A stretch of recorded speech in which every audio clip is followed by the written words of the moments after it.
ನಿರ್ಮಾಣಕ್ಕೆ ಎಲ್ಲರೂ ಕೈ ಜೋಡಿಸೋಣ. ನ್ಯಾಯಾಧೀಶರು ಉಂಡಿ ಮಂಜುಳಾ ಶಿವಪ್ಪ.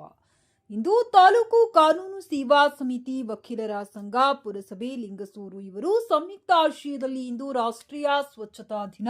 ಭಾರತದಲ್ಲಿ ಪ್ರತಿ ವರ್ಷ ಜನವರಿ 30ರಂದು ರಾಷ್ಟ್ರೀಯ ಸ್ವಚ್ಛತಾ ದಿನವನ್ನ ನ್ಯಾಯಾಲಯದ ಸಂಕೀರ್ಣ ಮತ್ತು ವಕೀಲರ ಭವನ ಸುತ್ತಮುತ್ತ ಸ್ವಚ್ಛ ಮಾಡುವುದರ ಮೂಲಕ ಆಚರಿಸಲಾಯಿತು.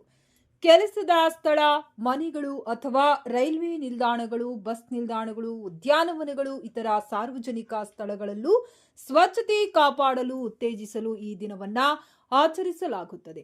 ಇಂದು ರಾಷ್ಟ್ರೀಯ ಸ್ವಚ್ಛತಾ ದಿನ. ಮಹಾತ್ಮ ಗಾಂಧಿ ಕಂಡ ಸ್ವಚ್ಛ ಭಾರತದ ಕನಸು ನನಸು ಮಾಡಲು ಪ್ರತಿಯೊಬ್ಬ ನಾಗರಿಕನು ಮುಂದಾಗಬೇಕಿದೆ ಎಂದು ಹೇಳಿದರು.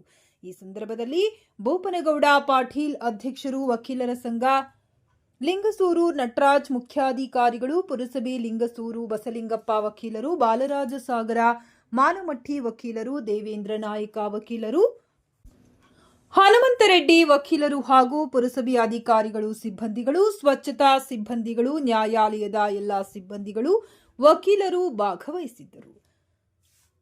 ವರದಿಗಾರರು ಬಿ ಚಂದ್ರಕಾಂತ್ ಅಂಗಡಿ, ಕಿಷ್ಕಿಂಧ ನ್ಯೂಸ್, ಲಿಂಗಸೂರು.